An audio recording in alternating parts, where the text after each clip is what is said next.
Musique. Dieu a créé un nouveau jour. Réjouissez-vous et remerciez le Seigneur pour votre vie. Avant de prier, cherchons la sagesse dans la parole de Dieu, puis prions ensemble. Aujourd'hui, votre façon de penser, de décider et de vivre peut être complètement transformée. Restez avec moi jusqu'à la fin pour recevoir toutes les bénédictions de cette prière. La Bible nous enseigne dans les Proverbes, chapitre 4, verset 23. Garde ton cœur plus que toute autre chose, car c'est de lui que jaillissent les sources de la vie. Il existe en vous un lieu qui détermine absolument tout, votre cœur. Mais ici, mes frères et sœurs, la parole ne parle pas seulement de l'organe qui fait circuler le sang. Elle fait référence au centre de votre vie, d'où naissent vos décisions, vos désirs et vos véritables intentions. Lorsque la Bible parle du cœur, elle unit l'esprit et les émotions. Avez-vous déjà remarqué que parfois votre esprit pense une chose, tandis que votre cœur en ressent une autre? Cela se produit parce qu'ils interagissent constamment. Une pensée négative se transforme rapidement en tristesse, en peur ou en anxiété. Les émotions incontrôlées obscurcissent rapidement nos pensées. C'est pourquoi Dieu nous dit, garde ton cœur. Autrement dit, soyez vigilants. Choisissez avec soin ce que vous laissez entrer dans ce centre de contrôle. Ce que vous regardez, ce que vous consommez sur les réseaux sociaux, les conversations que vous avez, la musique que vous écoutez, tout cela nourrit votre cœur. Certaines personnes passent leur journée à absorber de la négativité et se demandent ensuite, pourquoi suis-je si angoissé? Mes frères et sœurs, c'est parce qu'elles ne protègent pas leur cœur. Mais lorsque vous protégez votre cœur, que vous filtrez ce qui y entre et que vous cultivez des pensées de foi, d'espérance et de aspiration sainte, votre vie commence à refléter ce changement. Protéger son cœur n'est que le début, car la vie est aussi faite d'épreuves. Et c'est dans ces moments-là que notre force est mise à l'épreuve. Dans les Proverbes, chapitre 24, verset 10, il est écrit, « Si tu faiblis au temps de la détresse, combien ta force est petite ?» Chacun a connu ou connaîtra des jours difficiles, des moments où le problème semble si immense qu'on peine à entrevoir la solution. Dans ces moments-là, la tendance humaine est de flancher, de vouloir abandonner. Notre corps recherche la facilité, la fuite et l'autoprotection. Mais ce verset est un avertissement, si vous vacillez alors que vous devriez rester ferme, cela révèle votre faiblesse. Et il ne s'agit pas seulement de force physique, mais aussi de force intérieure, de force spirituelle, de la force de la foi ou cette capacité à continuer de croire quand tout vous pousse à abandonner. Nos forces émotionnelles et physiques sont limitées, elles s'épuisent vite. Cependant, la force qui vient de Dieu est infinie.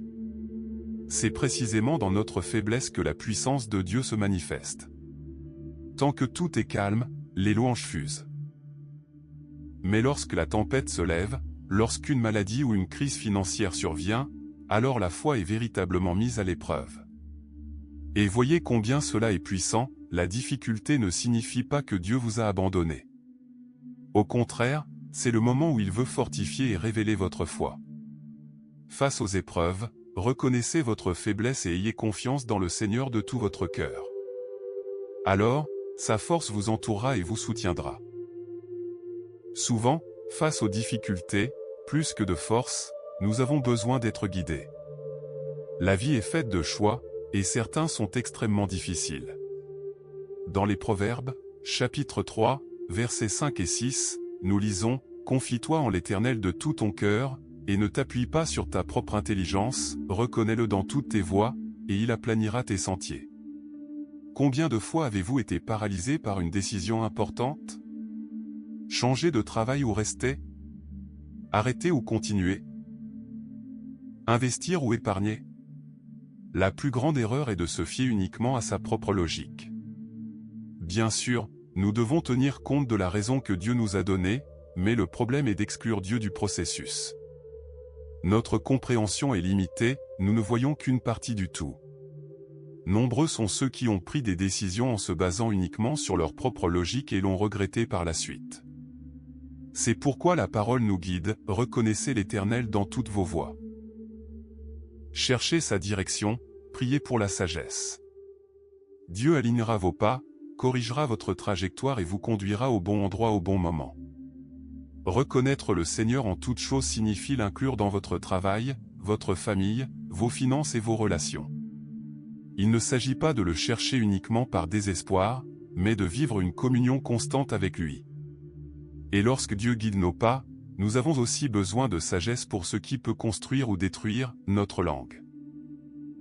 Dans les Proverbes, chapitre 18, verset 21, nous lisons « La langue a pouvoir de vie et de mort, ceux qui aiment s'en servir en mangeront les fruits. » Vos paroles ont du pouvoir. Elles peuvent guérir ou blesser, construire ou détruire. Si vous semez de bonnes paroles, vous récolterez de bons fruits.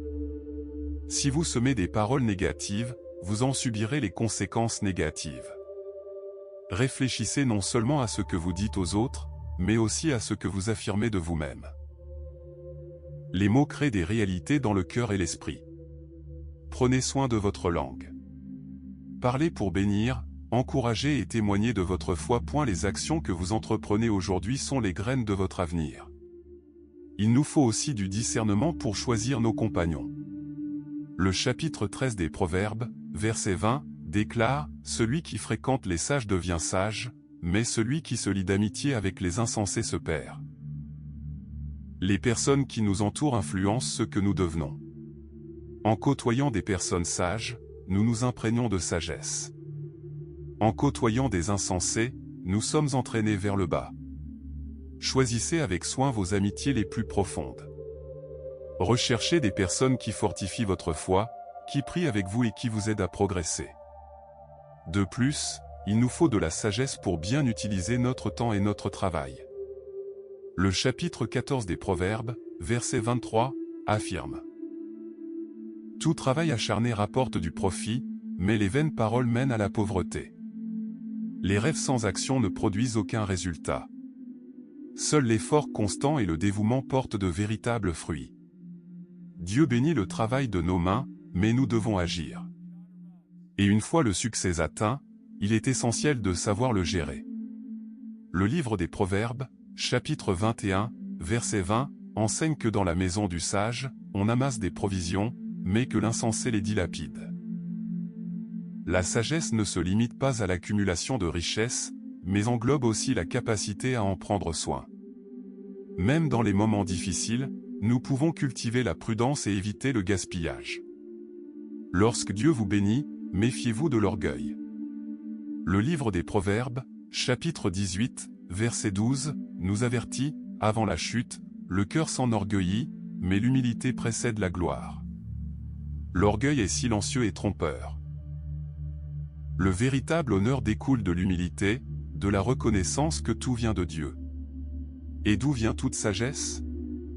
Le livre des Proverbes, chapitre 9, verset 10, répond « La crainte de l'Éternel est le commencement de la sagesse. » La crainte n'est pas la terreur, mais le respect. C'est reconnaître la grandeur de Dieu et vivre selon ses principes. Le livre des Proverbes, chapitre 2, versets 6 et 7, le confirme, l'Éternel donne la sagesse. La véritable source est Dieu. Par conséquent, si vous désirez la sagesse, placez-la au centre de votre vie. Proverbe 16, verset 3, déclare « Confie tes œuvres à l'Éternel, et tes projets réussiront. » C'est ce que nous ferons maintenant. Consacrons ce jour au Seigneur. Prions ensemble.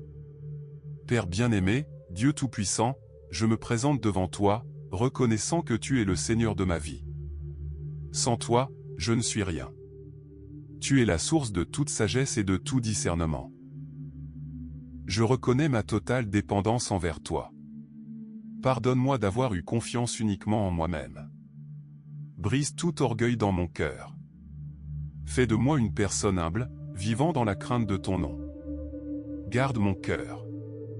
Protège mon esprit, purifie mes émotions et sanctifie mes désirs. Aide-moi à veiller sur ce que je laisse entrer dans ma vie. Fortifie ma foi pour les jours difficiles. Que je ne vacille pas dans les épreuves. Que ma force vienne de toi. Aplanis mes sentiers. Donne-moi le discernement dans mes décisions. Maîtrise ma langue afin que mes paroles édifient et apportent la vie. Bénis mes relations. Éloigne les mauvaises influences et attire vers moi des personnes sages et fidèles. Je consacre mon travail, mon temps et mes finances. Donne-moi discipline, prudence et contentement. Pourvois aux besoins de ceux qui traversent des difficultés. Seigneur, tout en moi t'appartient. Guide ma vie par ta sagesse. Que la crainte du Seigneur soit le fondement de tout ce que je fais. Je te consacre ce jour. Guide mes pas, protège-moi et remplis-moi de ton Esprit Saint. Merci car tu es fidèle, puissant et merveilleux. Je me confie en toi et je remets tout entre tes mains. Que ta volonté soit faite dans ma vie aujourd'hui et toujours, au nom de Jésus. Amen. Si cette prière du matin vous a touché, écrivez « Amen » en commentaire pour exprimer votre foi. Aimez et partagez cette vidéo avec vos proches afin que davantage de personnes puissent recevoir cette bénédiction. Abonnez-vous à la chaîne pour continuer à fortifier votre foi par de nouvelles prières. Cliquez sur la vidéo qui s'affiche à l'écran pour approfondir votre compréhension de la parole de Dieu. Que Dieu vous bénisse, vous et votre famille. Que la paix du Seigneur demeure dans votre foyer. Que vous sentiez la présence de Dieu à vos côtés en ce jour nouveau, guidant chacun de vos pas, ouvrant des portes et vous délivrant de tout mal. Souvenez-vous, la sagesse divine transforme les décisions les plus simples en chemin vers la victoire. Lorsque vous veillez sur votre cœur, que vous avez confiance en le Seigneur, que vous êtes attentif à vos paroles, que vous choisissez bien vos fréquentations, que vous travaillez avec diligence, que vous gérez avec prudence et que vous restez humble, vous bâtissez une vie solidement ancrée dans le roc. Quoi que soit l'avenir qui vous attend aujourd'hui, même si certains défis semblent insurmontables, si des incertitudes, des peurs ou des pressions menacent votre paix, sachez que si Dieu est aux commandes, vous pouvez trouver le repos. Il est déjà présent dans votre avenir. Marchez avec foi. Parlez avec espérance. Décidez avec sagesse. Travaillez avec diligence. Gérez avec prudence. Vivez avec humilité. Et surtout, placez Dieu au centre de tout. Que la crainte du Seigneur soit le fondement de vos choix. Que la parole de Dieu éclaire votre chemin. Que le Saint-Esprit soit votre guide constant. Et quand la journée sera terminée, puissiez-vous vous retourner et dire « J'ai vécu cette journée pour la gloire de Dieu ». Recevez cette bénédiction. Que le Seigneur vous bénisse et vous garde. Que le Seigneur fasse rayonner sa face sur vous. Que le Seigneur vous accorde sa grâce, sa faveur et sa guidance. Allez en paix. Allez avec courage. Allez avec foi. À bientôt dans la prochaine vidéo. Que Dieu vous bénisse abondamment. Et souvenez-vous toujours, chaque jour est une nouvelle occasion de vous rapprocher de Dieu. Chaque épreuve est une chance de fortifier votre foi, et chaque victoire est un rappel de la sollicitude et de la fidélité du Seigneur. Ne laissez pas le découragement ni l'inquiétude vous voler votre paix. Ayez pleinement confiance, Dieu maîtrise chaque détail de votre vie, même lorsque vous ne voyez aucune issue. Il est votre refuge, votre forteresse, et il n'abandonne jamais ceux qui ont confiance en lui. Que la sagesse vous guide dans tous les aspects de votre vie, vos décisions, vos relations, votre travail et vos finances. Que la présence du Saint-Esprit vous rappelle à chaque instant de choisir des paroles de vie, des attitudes d'amour et des actions qui glorifient Dieu. Aujourd'hui, saisissez la promesse que Dieu est votre pourvoyeur, votre protecteur et votre guide. Il ouvrira des portes que nul ne peut fermer et fermera celles qui pourraient vous égarer. Chaque pas que vous ferez avec foi et obéissance sera guidé par le Seigneur. Alors, vivez cette journée avec courage, confiance et joie. Que la gratitude emplisse votre cœur, que la foi fortifie votre âme et que l'amour de Dieu se manifeste dans tout ce que vous entreprenez. Et n'oubliez jamais, chaque matin vous offre une nouvelle chance de prendre un nouveau départ, de vous améliorer et de vivre selon la volonté de Dieu. Placez-le au centre de votre vie, et tout le reste vous sera donné par surcroît. Que le Seigneur vous bénisse, vous, votre famille et tous ceux qui vous entourent. Que chacune de vos paroles, chacun de vos actes et chacune de vos décisions reflète la présence et la gloire de Dieu dans votre vie. Allez en paix et vivez pleinement cette journée sous la conduite du Seigneur.